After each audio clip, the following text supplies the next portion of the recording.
सूरज ढल गया था। हवा में हल्की सी सरसराहट थी। पेड़ों के पत्ते हिल रहे थे। चिड़िया आखिरी बार चहचहा रही थी। चारों तरफ शांति थी। जंगल पर शांति छा गई थी। अनन्या को इसी समय घूमना पसंद था। उसे जंगल का अकेलापन पसंद था। जिस तरह पेड़ों से होते हुए रोशनी आती थी, गीली मिट्टी और पाइन की पत्तियों की खुशबू। अनन्या ने अपना बैग सही किया और मुस्कुराई। वो कैंपिंग और हाइकिंग के लिए बहुत उत्साहित थी। वो हफ्तों से इस ट्रिप की तैयारी कर रही थी।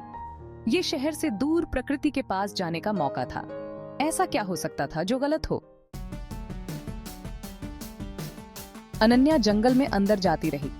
रास्ता साफ था और आसानी से दिख रहा था। वो पहले भी कई बार यहाँ घूम चुकी थी। उसे रास्ते अच्छी तरह याद थे। चलते चलते अनन्या सोचने लगी। वो अपने काम, दोस्तों, परिवार के बारे में सोच रही थी। वो उस किताब के बारे में सोच रही थी जो वो पिया राच रही थी। वो कुछ खास नहीं सोच रही थी, बस ऐसे ही। सूरज ढलता रहा। जंगल में अंधेरा बढ़ता गया। पेड़ों की परछाइयां लंबी और डरावनी होती गई। लेकिन अनन्या को डर नहीं लगा। जंगल में उसे शांति मिल रही थी। अनन्या के ख्यालों के बीच एक अजीब सी आवाज आई। ये एक धीमी सी फुसफुसाहट थी। वो रुक गई और ध्यान से सुनने लगी। आवाज फिर से आई, इस बार और पास से। अनन्या का दिल तेज धड़कने लगा। उसे कोई शब्द समझ नहीं आया, लेकिन फुसफुसाहट का मतलब साफ था। ये एक चेतावनी थी, डर की आवाज। उसने घबराहट में इधर उधर देखा। जंगल अब अलग लग रहा था। ज्यादा अंधेरा, ज्यादा डरावना। ऐसा लग रहा था जैसे पेड़ उसे घेर रहे हैं। अब वो अकेली नहीं थी। अनन्या ने खुद को शांत किया। शायद ये कोई जानवर होगा, हिरण या कोई चिड़िया। डरने की कोई बात नहीं थी। अनन्या चलती रही। उसने फुसफुसाहट को नजरअंदाज करने की कोशिश की, लेकिन उसे ऐसा लग रहा था जैसे कोई उसे देख रहा है। उसे आवाजें सुनाई दे रही थीं। उसके पीछे कदमों की आहट, टहनियों के टूटने की आवाज, पत्तों की सरसराहट। जब भी वो मुड़कर देखती, वहां कुछ नहीं होता। सूरज अब लगभग ढल चुका था। जंगल में घुप अंधेरा छा गया था। अनन्या ने अपने बैग में टॉर्च ढूंढी। उसने टॉर्च जलाई और चारों तरफ देखने लगी। रोशनी अंधेरे को चीरती हुई जा रही थी, लेकिन उससे अनन्या का डर कम नहीं हो रहा था। भाग 5। एक अनोखी चीज। एक ऐसा अनुभव जो अनन्या की जिंदगी को हमेशा के लिए बदल देगा। अनन्या का पैर रास्ते में किसी चीज से टकराया। वो अचानक रुक गई और नीचे देखने लगी। उसने अपनी टॉर्च नीचे की तरफ की। अंधेरे में कुछ चमक रहा था। ये एक छोटा सा लकड़ी का बक्सा था। ऐसा लग रहा था जैसे ये किसी पुराने समय का हो। ये बहुत ही खूबसूरती से तराशा हुआ था और बहुत पुराना लग रहा था। अनन्या को उत्सुकता हुई। उसने सोचा, क्या ये किसी खजाने का हिस्सा हो सकता है? वो नीचे झुकी और डिब्बा उठा लिया। उसके मन में कई सवाल उठने लगे। ये जितना उसने सोचा था, उससे ज्यादा भारी था। ऐसा लग रहा था जैसे इसमें कुछ महत्वपूर्ण छुपा हो। उसने अपनी उंगलियों से नक्काशी को छुआ। नक्काशी इतनी बारीकी से की गई थी कि उसे देखकर अनन्या हैरान रह गई। इस डिब्बे में कुछ अजीब बात थी। ऐसा लग रहा था जैसे ये किसी रहस्य को छुपा रहा हो। इससे एक अजीब सी ठंडी ऊर्जा निकल रही थी। अनन्या को एक अजीब सी सिहरन महसूस हुई। अनन्या एक पल के लिए रुकी। उसके दिल की धड़कन तेज हो गई। उसे इस डिब्बे के बारे में बुरा लग रहा था, लेकिन उसकी जिज्ञासा उसे रोक नहीं पा रही थी। लेकिन वो इसे खोलने से खुद को रोक नहीं पाई। उसके हाथ कांप रहे थे। उसने धीरे से ढक्कन उठाया। उसके मन में डर और उत्सुकता का मिश्रण था। कब्जे से एक अजीब सी आवाज आई। ऐसा लग रहा था जैसे कोई पुरानी आत्मा जाग गई हो। भाग 6। जंगल में रात। डिब्बा खाली था। अनन्या को निराशा हुई। उसे लगा था शायद उसे कोई खजाने का नक्शा या कोई गुप्त संदेश मिलेगा, लेकिन डिब्बा बस एक खाली डिब्बा था। अनन्या ने डिब्बा बंद किया और नीचे रखने लगी। लेकिन जैसे ही उसने डिब्बा नीचे रखा, उसे कुछ अजीब दिखाई दिया। डिब्बे के नीचे कुछ लिखा हुआ था। ये किसी ऐसी भाषा में था जिसे वो समझ नहीं पाई। अनन्या ने डिब्बे को अपने चेहरे के पास लाया और पढ़ने की कोशिश की। उसे ऐसा लग रहा था जैसे वो शब्द हिल रहे हैं। उसके सर में तेज दर्द हुआ। उसने डिब्बा नीचे गिरा दिया और पीछे हट गई।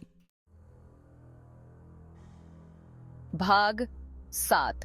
अनदेखा शख्स। अनन्या को चक्कर आ रहे थे और वो खुद को संभाल नहीं पा रही थी।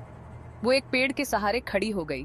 उसने अपनी आंखें बंद की और गहरी सांस ली। उसके साथ क्या हो रहा था?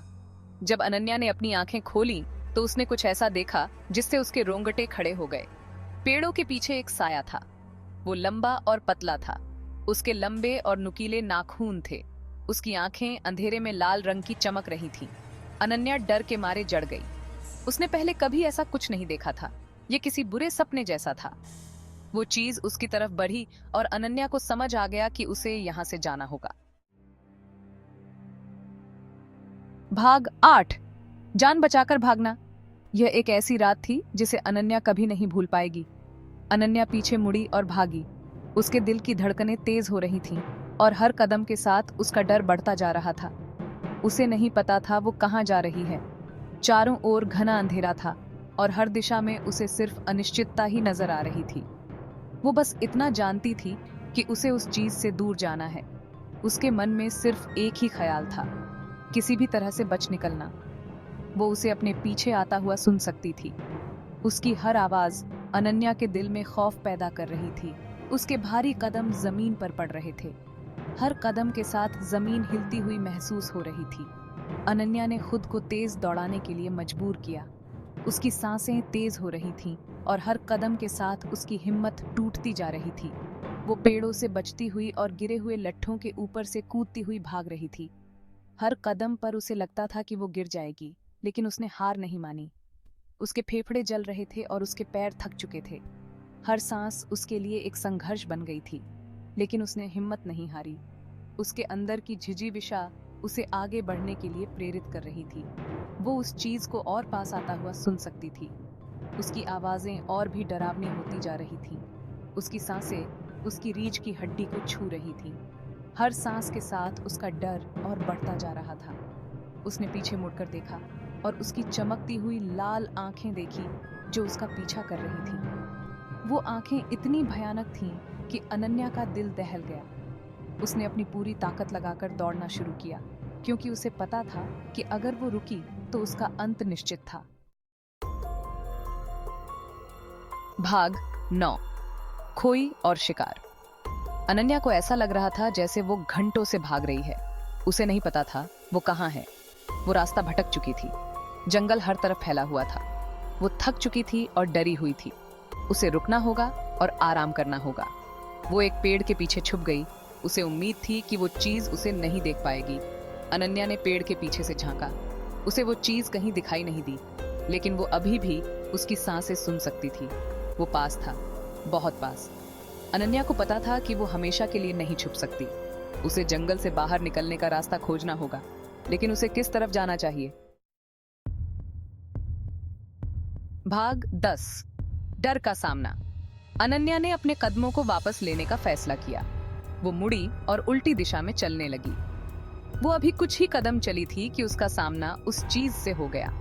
पास से देखने पर वो और भी डरावना था। उसकी खाल पर घने बाल थे। उसके नाखून लंबे और उस तरह की तरह तेज थे और उसकी आंखें किसी प्राचीन बुराई से जल रही थीं। अनन्या वहीं रुक गई। वो हिल नहीं सकती थी। वो सांस नहीं ले पा रही थी। वो बस डर के मारे देख सकती थी जैसे जैसे वो चीज उसकी तरफ बराच रही थी। भाग 11। एक खौफनाक रहस्य उद्घाटन। ये रात अनन्या के जीवन की सबसे भयानक रात बनने वाली थी। उस चीज ने अपना मुंह खोला और उसके नुकीले दांत दिखाई दिए। उसकी आंखों में एक अजीब सी चमक थी, जैसे वो अनन्या की आत्मा को चीर कर देख रही हो।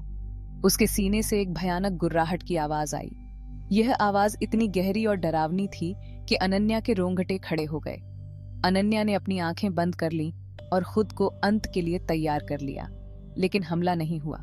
उसकी सांसें तेज हो गईं, दिल की धड़कनें तेज हो गईं। अनन्या ने धीरे से अपनी आंखें खोली। उसे विश्वास नहीं हो रहा था कि वो अभी भी जीवित थी। वो चीज गायब थी। अनन्या अकेली थी। चारों ओर सन्नाटा था, जैसे कुछ हुआ ही न हो।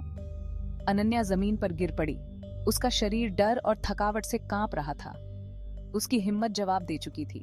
वो रात बच गई थी, लेकिन उस रात ने उसकी आत्मा पर एक गहरा निशान छोड़ दिया था। लेकिन वो उस डर को कभी नहीं भूल सकती थी जो उसने देखा था।